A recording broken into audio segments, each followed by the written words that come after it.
you know how to spoil them, I'll tell you that much. That's a terrible case. Yeah, I see mine almost, I would say 5 days a week, 5 days a week. or 4 or 5, yeah. But that's how you like it. Yes, I like it for an hour at a time. What I don't like is like Thursday through Sunday. Okay. That stresses me out. So what happened, you.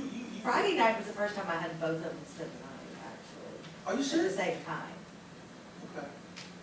So what happens when you get those the calls, the radio scans? Okay, I'll give y'all the names of the speakers. That's not good. All right, so, We just did it. Make sure everyone's for the names. well, it may have some other things on here that I'm not comfortable with. So, Hold on. see that name there. All right, y'all ready? Scott Thurman, Chief, Birmingham Police Department. Richard Kelly, Associate Director of Operations for U.S. Marshals Service. And I'll go back around. Martin Keeley, Keely, who is a U.S. Marshal with U.S. Marshals Service. Frank Barefield, Barefield, who's Chairman of Crime Stoppers of Metro Alabama. And Rodarius Malden, who is Deputy Chief, Birmingham Police Department. Sorry, last name. Rodarius, Rodarius, Malden, Mauldin. And I'll repeat the list. Scott Thurman, Chief, Birmingham Police Department. Richard Kelly, Associate Director of Operations, U.S. Marshals Service. Martin Keely, Keely, U.S. Marshal with U.S. Marshals Service. Frank Barefield, Chairman, Crime Stoppers of Metro Alabama. And Rodarius Malden, Deputy Chief, Birmingham Police Department. Those will be the speakers. We will have several people in law enforcement who will be flanking them as well, but those will be the speakers. They're wrapping up. Hopefully, they'll be here shortly. I'll get a text, and we'll bring them in. And remember, we'll ask y'all to step out for just 1 second so we can get them in order, and then you come right in and do your thing. Was that the press panel thing over in the other room? Yeah, right. It's closed to press, that event. Yes. I'll be right back. Your face is already not right. Yeah, no, that's totally closed to press, but it's wrapping up. And Richard Kelly's just Keely. Keely. Or K-E. No, that's Oh, Keely. Okay, I'm sorry. Okay, say the name again. Richard, Richard Kelly, yes. K-E-L-L-Y. Yes, Okay, I'm but sorry. Martin is K-E-L-Y. Martin Keely, Keely. Sorry. That's okay. Yeah. So how long was that? This is supposed to end, When did they start? I'm sorry. we started at 10. Thank Mhm.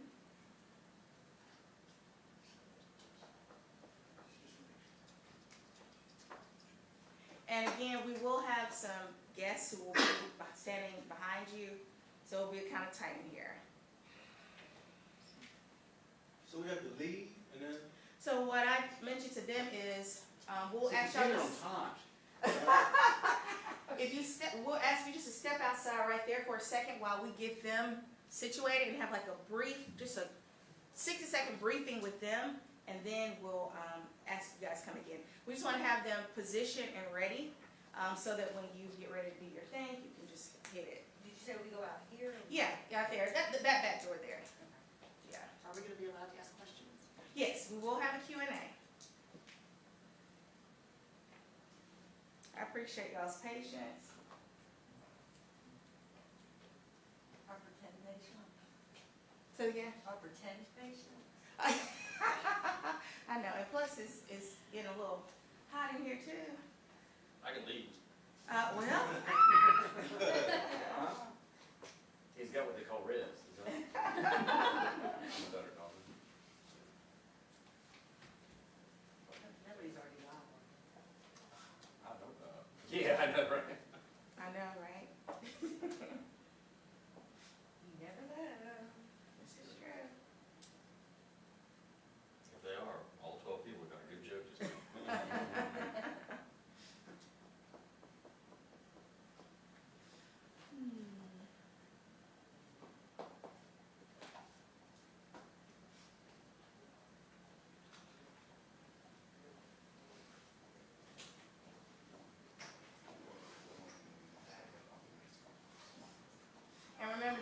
interview are only the speakers.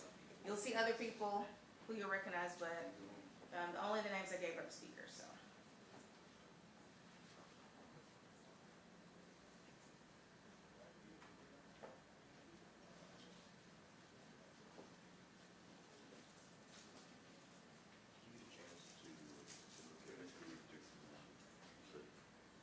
Oh, yeah, I need to. I knew I'd see you today, so I didn't think to.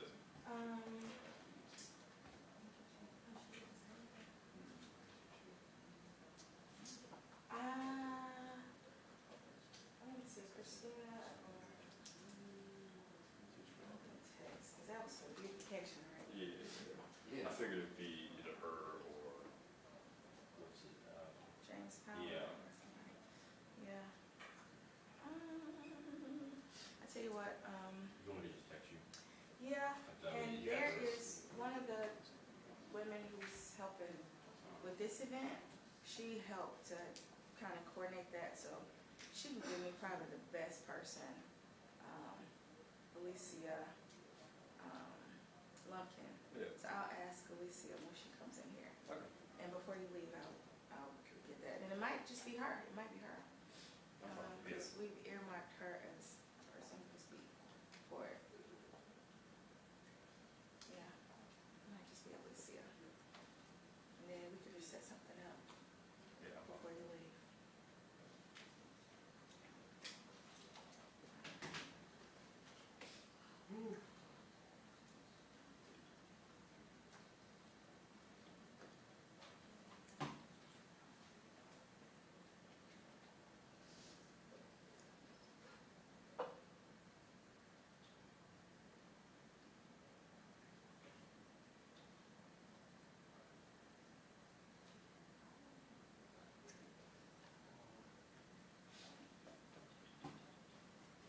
How many phones y'all think we got this room right now? Every one of us. I got two. I'm about to say, every one of us got two in their hands at least.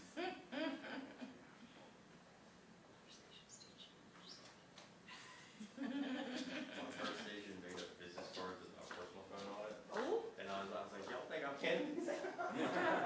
Who? where you Barnett go? I'll find Barnett. Barnett went somewhere. Okay. I have to watch They Barnett. were stupid? I have to watch him. He's right outside. We used to I would have prayed, Right. I would have prayed hard money for her to walk out, he's got like a stethoscope in his door. Oh, boy. He's been in the game for a long time. That's all right.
eat lunch when I come back. I'm like, this is nothing but just payback for me being gone.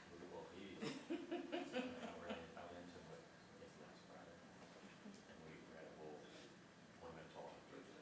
Arranged for Friday. He was at Upminster Airport, and he just said, "It's just do meetings areas and GPS." And I did my one shot a song, so I came out of the car and I was waiting for him. I was like, "Man, you ready to get back to town?" And he goes, "You better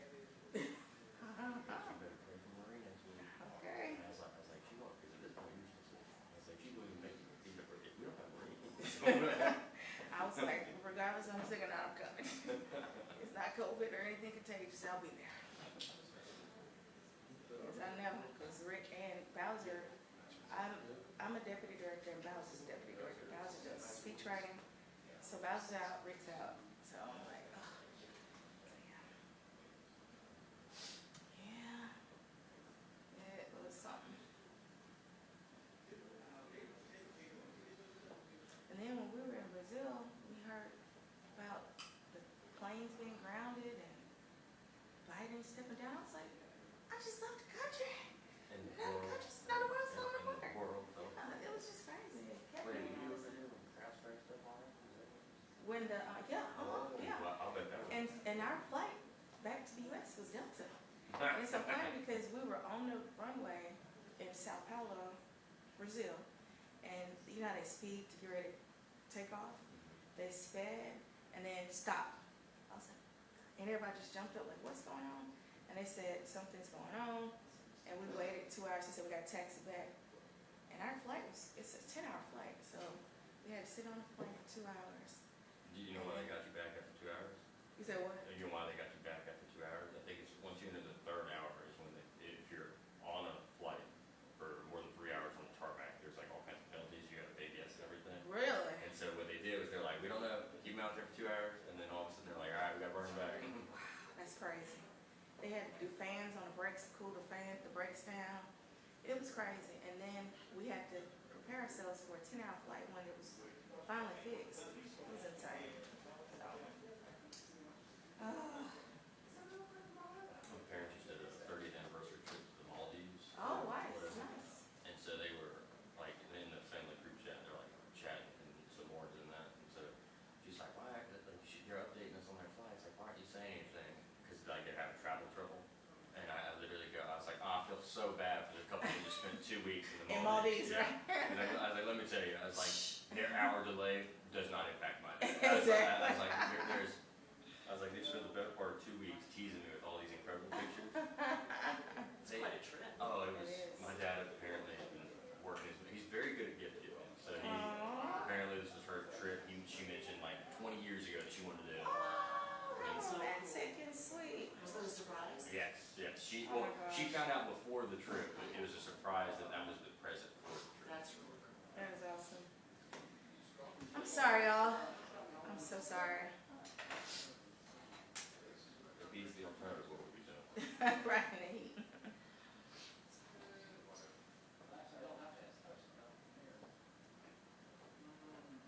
you know when the mayor's babies?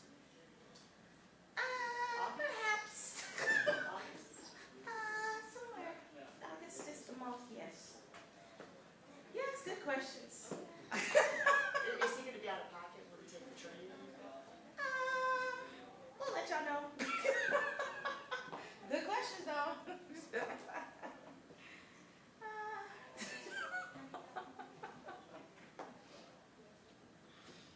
But yeah, August is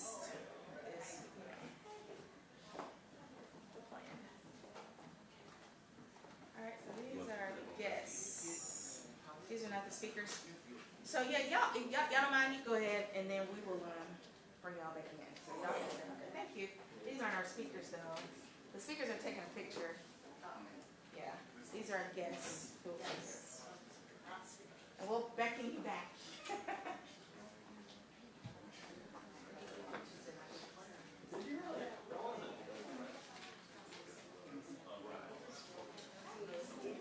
Fancy work. They're finally done.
And I'll call you when we're ready for you.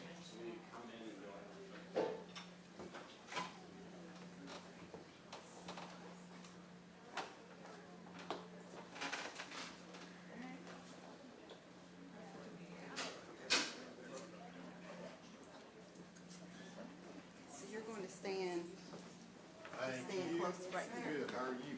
Y'all are gonna come in a U, and then the other people are going to stand behind you. So y'all need to come forward so we can fit the other people. Come a little bit, yeah. Stand right here, all right?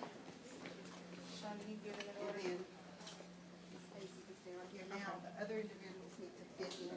You all can stand just a little bit so we can fit everybody else. Yeah, that's beautiful. Y'all come at this. Come up a little bit. Everybody else. 24 hours, couple reality that you served us all. Can you imagine if you and I walked into a kindergarten? 15 years from now, you guys are gonna talk about, Come in on this side and fit behind. but we gotta pick 5. Oh, yeah. That's insane. This is 2 generations. Harvey, you can come over here. Henry looking good. All right, brother. Please tell your wife. I will. Thank you. This is the front speakers. We have Chief Thurman, Richard Kelly, Yes, ma'am. Martin Keeley. Yes. Frank Bearfield. Right here. Okay. And Radaeus Malden. So Malden is last? Okay. So after you speak, then I'll open up for Q&A. We're gonna do 30 minutes Q&A? Okay. All right, y'all ready? Ready? So put the media out, now we'll get it back.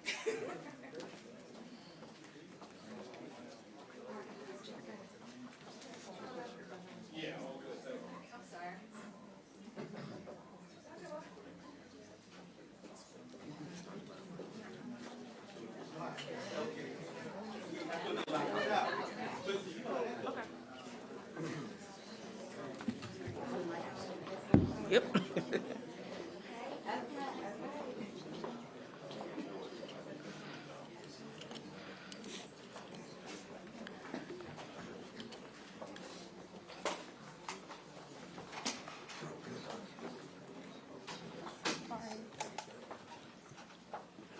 Media, you good?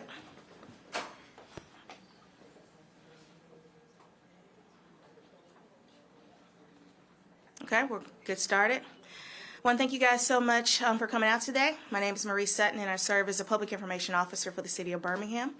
Today we'll have our public safety press event. Here's the list of our speakers. We'll start with Scott Thurman, who is the Chief of Birmingham Police Department. Richard Kelly, Associate Director of Operations for U.S. Marshals Service. Martin Keeley, who is a U.S. Marshal. Frank Bearfield, who is Chairman of Crime Stoppers of Metro Alabama. And then Radaeus Malden, Deputy Chief, Birmingham Police Department. We will allow a brief Q&A afterwards. And at this time, we'll bring up Police Chief Scott Thurman. Thank you. So good morning.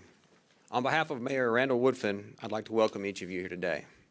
I'd like to discuss with you an initiative that we began back in April of this year.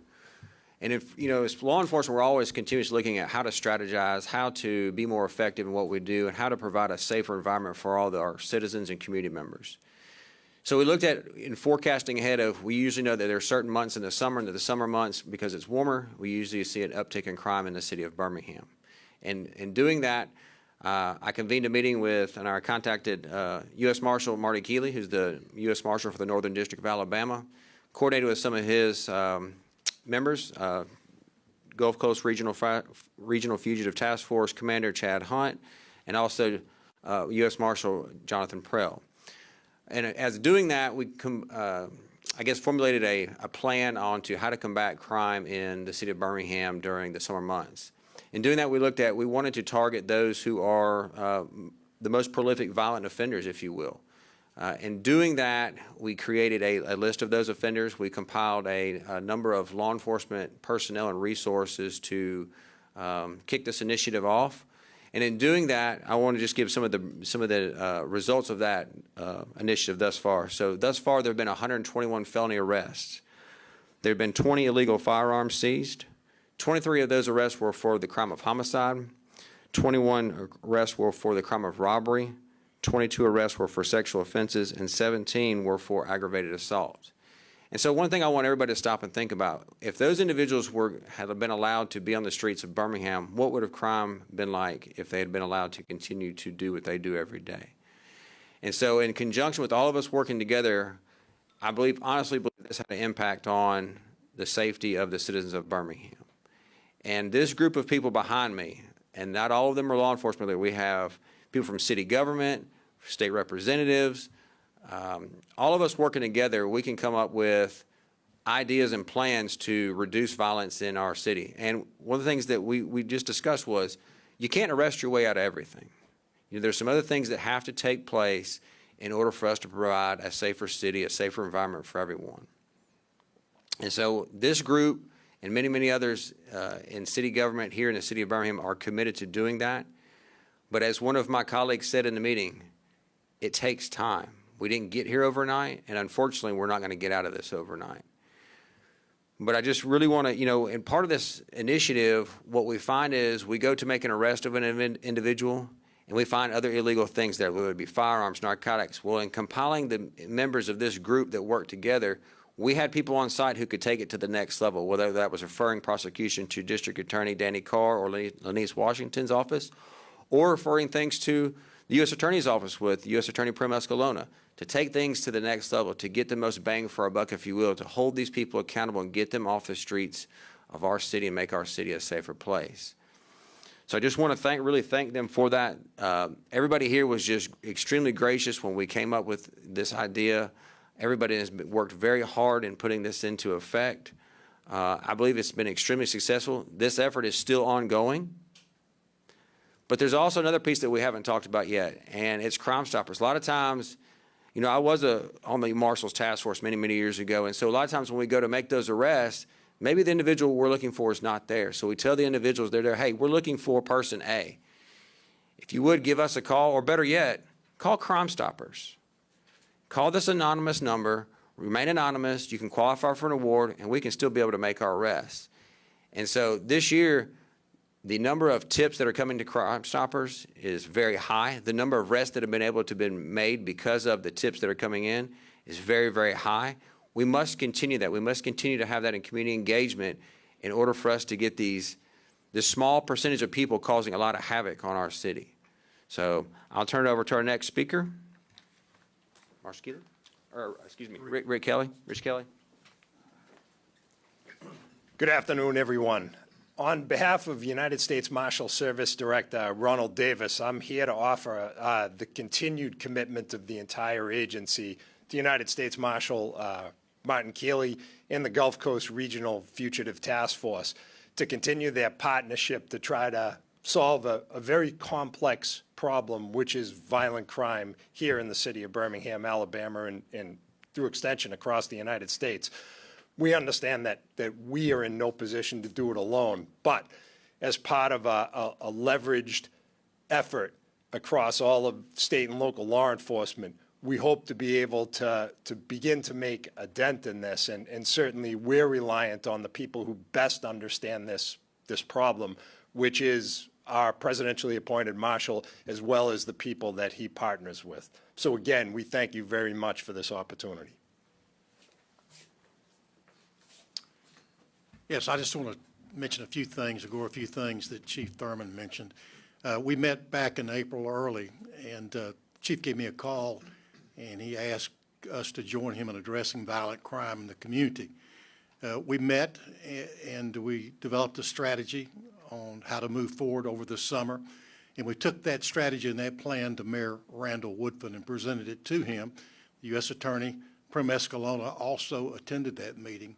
And the mayor did approve the plan, and through the discussion we had, we felt that it was also very important to engage the community in this discussion, because violent crime is not just a law enforcement problem.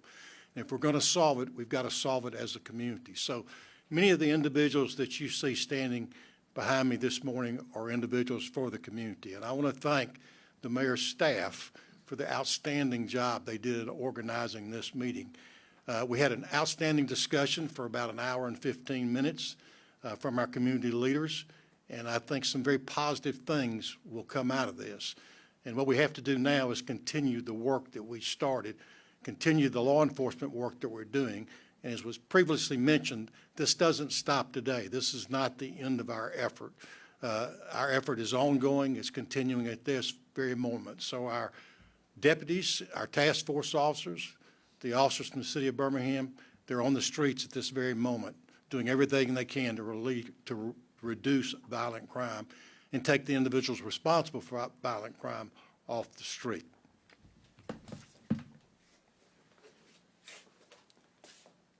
Not sure who was next. Frank. Thank you. As the chief mentioned, we accept anonymous tips from the public, provide those tips to law enforcement, and for those tips that result in an arrest, a felony arrest, we pay a reward. We have no idea who's giving us these tips, so everyone always remains anonymous. And we have no way to give out email addresses or telephone numbers. Just the first 6 months of this year, these tips have helped us with making law enforcement arrest 157 felonies and 454 felony cases. So when you annualize that, you're talking about 300 felony arrests and 900 felony cases cleared. That's almost 1,000. And that's because of the tips that the public is providing. And hopefully the public will have the confidence in Crime Stoppers to know that they're totally anonymous and we can't provide their information to anyone, so they'll never have to testify or be put at risk for people that they may be turning in. Thank you.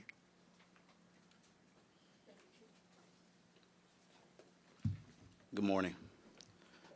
I would like to first echo the sentiments of everybody that came before me and offer thank you to the City of Birmingham's leadership. With the police department, we would like to say a sincere thank you to everybody that's standing behind us on today. Today is what progress looks like when we're fighting the efforts to fight violent crime in the City of Birmingham. When you have progress that is made, such as today, we're looking at a collaborative and a cohesive effort amongst everybody. These efforts have been strengthened over the course of the last 3 years, and we just want to say our sincere thank you and appreciation to everybody who supports us. Thank you. Thank you so much. Now we will open it up for question and answer. Chief, does this initiative, Marty, have a name? And also, how does it, I mean, y'all have had a long partnership with the U.S. Marshals. What's different about this? So really, we just looked at, forecasting ahead of, and it's something the mayor challenges and he should challenge us to do as leaders of specific departments of the city.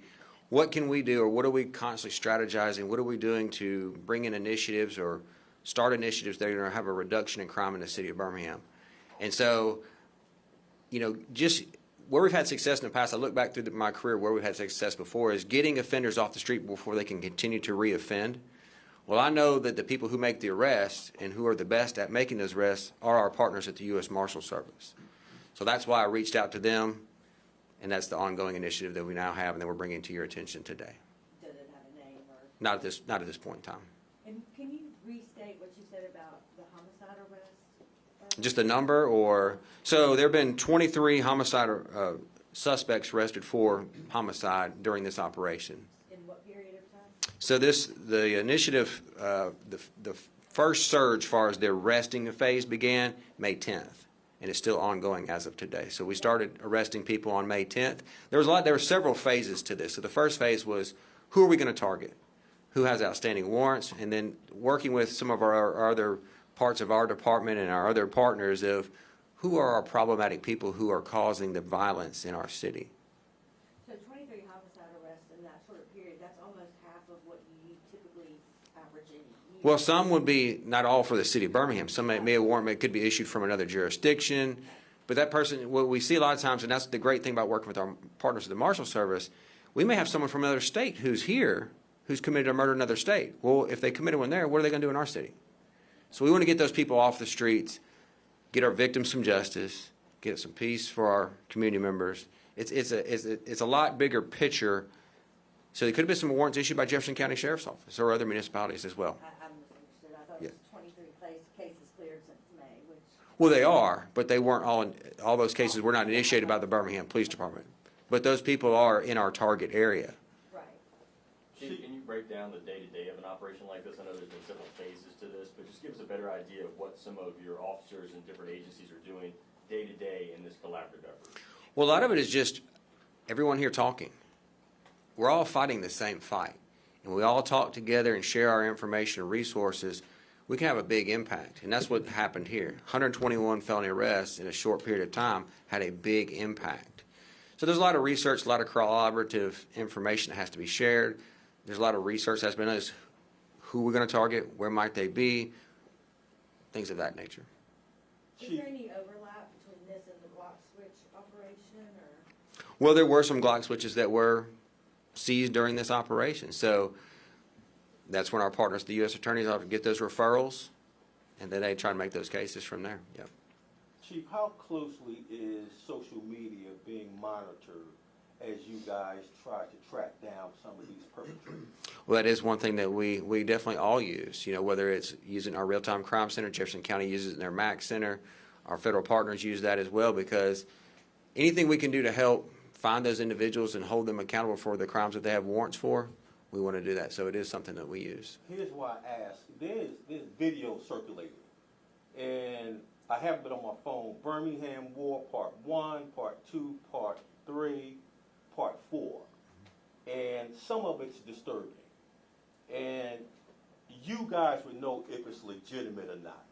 And I was just wanting to know if you were aware of these kinds of videos in the subject matter. I have seen some of them. I haven't seen those per se, but I have seen some of those in the past, yes. So what happens when you see those? How do you proceed? Well, we have to try and identify the legitimacies, as you mentioned. Right. Is it something that's been made for social media? Is it real? Who are the potential people in it? Right. What crimes were committed? Can you prove that in a court of law? Right. There's a lot of research that goes into this. People think, well, I saw this. Why didn't you go arrest them immediately? There's a little bit more to the puzzle than that. But wouldn't some things be recognizable to your department? You guys are investigating. You would be able to identify the legitimacy of maybe some of what they're saying, the dates, the times, the locations? We use that in those investigations, yes. Yep. Understanding that there's progress that has been made through this initiative, we just got out of a really deadly month for our city. How is this initiative being utilized in those newer cases? So, we constantly collaborate with our federal partners. How can we get the most bang for our buck, if you will? How can we hold those people the most accountable that we potentially can? And then two, the Birmingham Police Department has a lot of resources, but we don't have all of them. There's not many local police departments that do. But if we leverage our resources with the Marshals Service, our other federal partners, the U.S. Attorney's Office, the District Attorney's Office, together, we can get to where we need to be. It just takes some time a lot of times. And so it's leveraging all your resources together to make the best product, if you will. Another part of public safety in Birmingham, we have a lot of interstates, and there have been interstate shootings. How is this partnership initiative being utilized to catch the people who are involved in those or prevent those types of shootings? Most of the shootings that we've seen that have occurred in the city of Birmingham were actually targeted. They weren't random. So there lies another issue. They were targeted. It wasn't just someone passing through an interstate who was shot. We work those crimes just like we would any other shooting or homicide. Chief, wanted to ask you, the 121 felony arrests, are those the Birmingham city proper, more the Birmingham area, including all of that? So it's the metro area. A lot of those were in the city of Birmingham, but somewhere it did extend beyond the city of Birmingham. Some extended where it could have been a warrant was initiated here in Jefferson County or Birmingham, but the fugitive was located in another state. And so it could be that an arrest was made there, but it tied back to a crime that occurred here in Birmingham. So it's a combination of all of that. Or it could have been, like I said earlier, someone who committed a crime in another state, but we were targeting them here and they're arrested here in Birmingham or the metro area. So it's just a combination of things. The homicide rate being up about at least 50% over the same time last year, what more needs to be done as far as this collaborative effort? Well, I'll tell you this. This group is going to continue to do everything it can to not only reduce crime and hold those accountable, and that's what we were challenged with. But like I said earlier, there's also other pieces to the puzzle. You know, someone just didn't probably wake up today and decide they wanted to be a criminal. There's some things that led up to that. And so can some things be put in the communities to prevent that, to help those getting released from our prisons and things, to give them a better start? And so that's part of the conversation that we had earlier. We can arrest people all day long, but that door sometimes is revolving. Does that really fix the problem? And so holistically, that doesn't solve the overall large picture or problem. So we've got to look at what are some other pieces that we can add for a permanent solution. And those are some of the things that we talked about earlier. One more question. I got a question. I'm a numbers guy. Frank, you talked about the Crime Stopper arrest numbers. How does that compare to years past? You said 157 felony arrests, 450 felony cases made for the first 6 months of this year. How does that compare to years past? It is, in 6 months, the last 6 months, we've actually done more than the previous year. Combined? Well, when you look at 12 months of 2023, that's less than we have done in the previous 6-month period. And it has to do with people, you know, if you see something, say something. And people need to understand that law enforcement is the responsibility of all citizens to report things to the police so that the police can take action. And we're seeing more of that right now. Wonderful. Thank you so much for coming out for our press conference. We'll be following up with you later. Thank you so much. Thank you.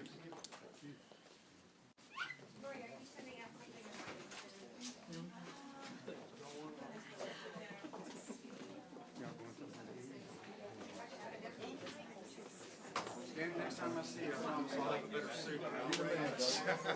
Take care of yourself. Absolutely. Thank you for your help.